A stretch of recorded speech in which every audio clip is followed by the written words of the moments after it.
오늘 새벽에 함께 볼 말씀 잠언 21장 1절에서 3절까지의 말씀입니다. 우리 같이 한 목소리로 읽겠습니다. 왕의 마음이 여호와의 손에 있음이 마치 복물과 같아서 그가 임의로 인도하시느니라. 사람의 행위가 자기 보기에는 모두 정직하여도 여호와는 마음을 감찰하시느니라. 공의와 정의를 행하는 것은 제사를 드리는 것보다 여호와께서 기쁘게 여기시느니라. 아멘. 할렐루야. 오늘 새벽에 주신 말씀 속에서 하나님의 귀한 은혜가 또 하나님의 인도하심이 저와 여러분의 있기를 소망합니다. 저는 새벽마다 늘 새벽닭 우는 소리를 들으면서 일어납니다. 새벽 4시 40분 그때쯤 되면은 어김없이 닭이 울어요. 뭐 지금도 들리시죠? 근데 저 새벽닭 우는 소리를 들으면서 저는 말씀을 생각하게 되는데 베드로의 부인하는 장면이 나옵니다. 예수님께서 내가 나를 모른다 부인한다고 그러는데 새벽닭이 2번 울기 전에 그러하리라 라는 그 말씀을 하시죠. 근데 새벽에 저 소리를 들으면서 새벽닭 우는 2번 우는 텀을 보니까 생각보다 굉장히 짧아요. 새벽닭 우는 그 2번 우는 텀이 짧더라고요. 야, 그 짧은 사이에 베드로가 3번이나 부인했구나. 그런 생각이 들었습니다. 예수님을 부인하는 그 시간이 어떻게 보면 뭐 1분도 채 되지 않는 그런 시간인 것이죠. 새벽닭 소리를 들을 때마다 그러한 베드로를 생각하면서 믿음의 경종을 울리게 됩니다. 여러분, 오늘 또 하나님의 말씀이 우리의 믿음의 경종이 되기를 원합니다.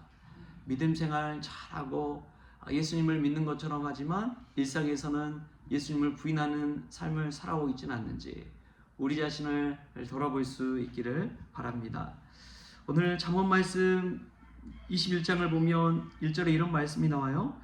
왕의 마음이 여호와의 손에 있음이 마치 복물과 같아서 그가 임의로 인도하시느니라. 왕은 뭐 솔로몬 시대의 가장 힘 있는 권력자 아닙니까? 그러한 왕도 하나님의 손에 달려 있다는 것이죠. 하나님의 손에 달려 있어서 하나님께서 흐르는 물을 이 물길을 조정하시듯이 왕의 마음도 하나님께서 다 인도하시고 조정하신다, 다스리신다, 그러한 말씀입니다. 여러분, 아무리 왕이 힘이 있다고 해도 하나님의 비할 바는 아닌 것이죠. 그런 시 있잖아요. 태산이 높다 하되 하늘 아래 메이로다. 뭐 학창 시절 공부를 좀 안 하셨는지 뭐 조선 중기 그 문인 양사원의 시조라고 그러죠. 태산이 높다 하되 하늘 아래 메이로다. 여러분, 인간이 아무리 날고 뛴다고 해도요, 하나님의 손 안에 있습니다. 인간이 아무리 잘 나간다고 해도요, 하나님이 그 물길을 확 틀어버리면 아무것도 아니라는 것이죠. 여러분, 인간의 존재가 그와 같습니다. 사람이 아무리 똑똑하고 미리 열심을 내고 열정을 가지고 산다고 해도요, 하나님이 틀어버리면 아무것도 아닌 것이죠. 엊그제 오랜만에 정말 16년 정도 된 것 같은데 16년 만에 선배 목사님을 만났습니다. 오랜만에 연락이 닿았는데 한 30분 거리에 있더라고요. 네, 그래서 찾아뵙고 여러 이야기도 나누고 했는데 정말 하나님의 인도하심이 무엇인가를 생각하게 되더라고요. 그분이 지방에서 목회하실 때 개척해서 몇 년 만에 뭐 성도가 한 300명 되고 교회 건물도 마련했는데 뭐 한 26억 정도 되는 건물도 마련하게 되고 뭐 지역사회 신문이 나올 정도로 부흥하는 그런 세대가 아니잖아요. 그런데 그런 역사를 보이고 갑자기 그냥 그만두셨어요. 하나님이 그냥 그만두게 하셨대요. 그리고 자기 자신을 돌아보게 하는데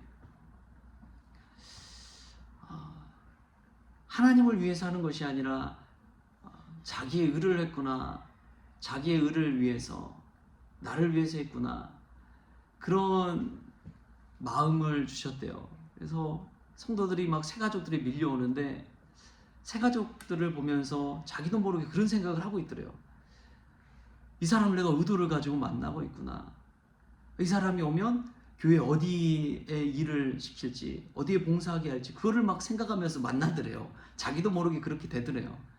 아, 그래도 이건 아닌 거 아니다 싶고, 또 하나님이 기뻐하시지 않겠다 싶으니까 그냥 다 내려놔 버렸대요. 주변에서 다 놀랬대요.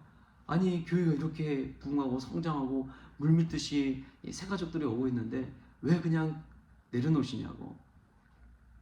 근데 하나님 기뻐하시지 않으니까 그냥 내려놔야 된다고 생각하고 내려놨대요. 여러분, 하나님께서 하시고자 하면 어떻게 해서든 또 이루실 줄 믿습니다. 근데 하나님 내려놓으시라고 하면 그냥 내려놓을 수밖에 없는 게 인간입니다. 여러분, 그렇지 않습니까? 갑자기 잘 되는 일들도 순식간에 쇠할 수가 있습니다. 하나님의 손 안에 있는 거예요. 자기가 일하려고 하고 자기의 열정으로 하고 자기의 의를 가지고 혈기를 가지고 하려고 하면 잘 되는 것 같지만 하나님께서 반드시 꺾으십니다. 왜냐하면 하나님 뜻에 맞지 않기 때문에 그래요. 저와 여러분도 마찬가지라고 믿습니다. 우리 행위가 정말 옳게 보일지 모르겠어요. 의로 보일지 모르겠어요. 그러나 하나님은 오늘 말씀에도 나오듯이 우리의 마음을 감찰하시는 분입니다. 사람이 보기에, 겉에 보기에 발라 보여도, 정직해 보여도 하나님은 우리의 마음 중심을 꿰뚫어 보시는 분입니다. 온 세상을 두루 감찰하시면서 그 마음을 꿰뚫어 보시고 자기를 향해 마음을 또 모으는 사람, 중심에 하나님을 모시는 사람을 들어 사용하시는 분이 우리 하나님이신 줄 믿습니다. 그 목사님이 그러면서 저한테 그러시더라고요. 너무 목회 열심히 하지 말라고.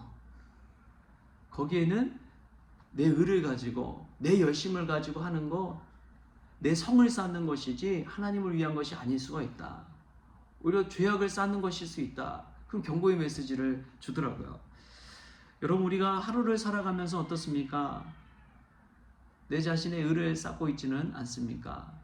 하나님의 인도하심을 구하고 오늘도 우리 마음 중심을 감찰하시는 여호와 하나님을 바라보면서 살아갈 수 있기를 바랍니다. 하나님은 우리의 중심을 보십니다.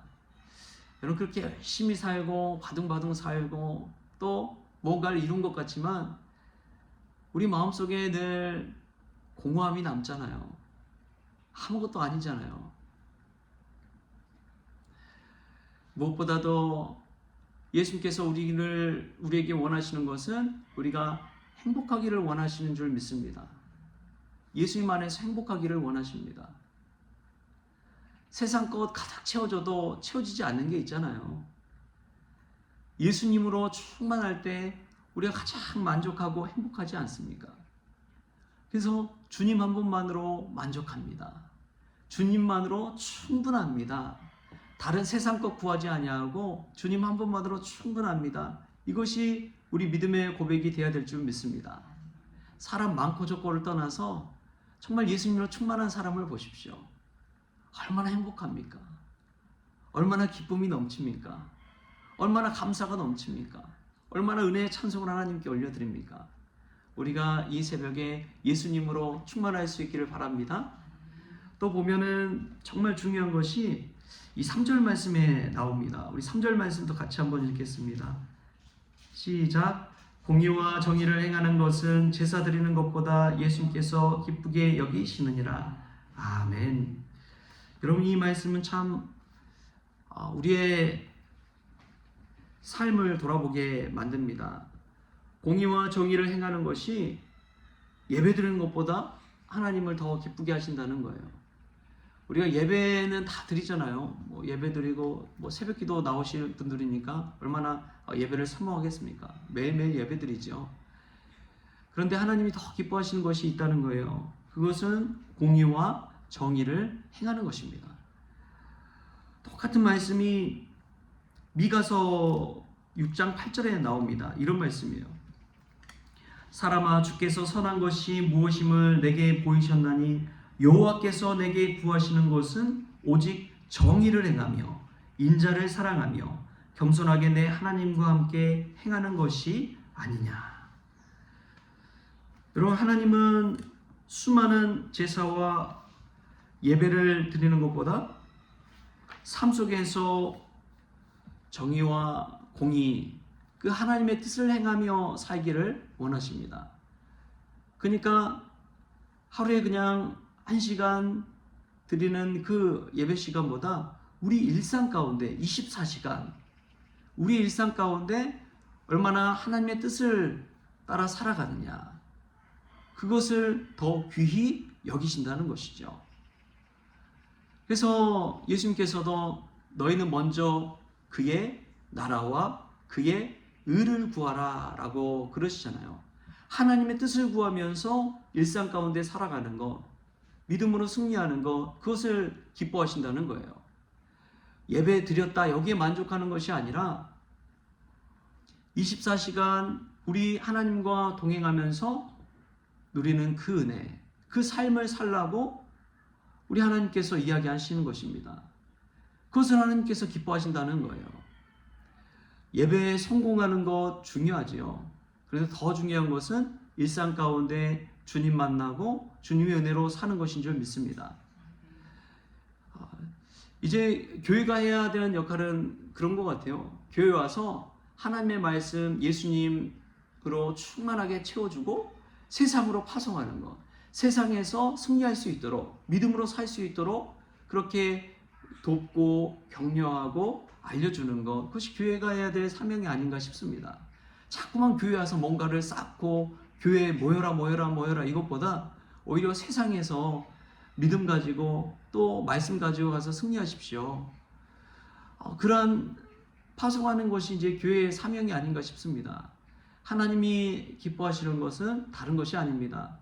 여러분의 일상에서 믿음으로 승리하는 것, 여러분의 일상에서 하나님의 뜻을 행하며 사는 것, 그러한 것이 우리 하나님께서 기뻐하시는 것인 줄 믿습니다. 오늘도 삶 속에서 승리하십시오.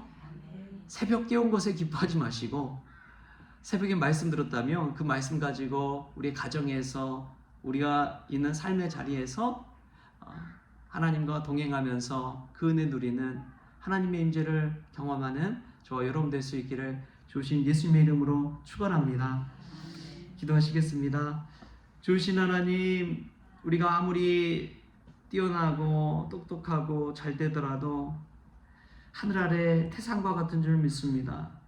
하나님의 인도하심을 구합니다. 사람 행위가 아무리 정직해 보여도 하나님 우리의 마음 중심을 감찰하시는 줄 믿습니다. 우리 마음 중심을 보시고 주님께서 불쌍히 여겨주시고 긍휼히 여겨주셔서 우리의 걸음걸음을 인도하여 주옵소서.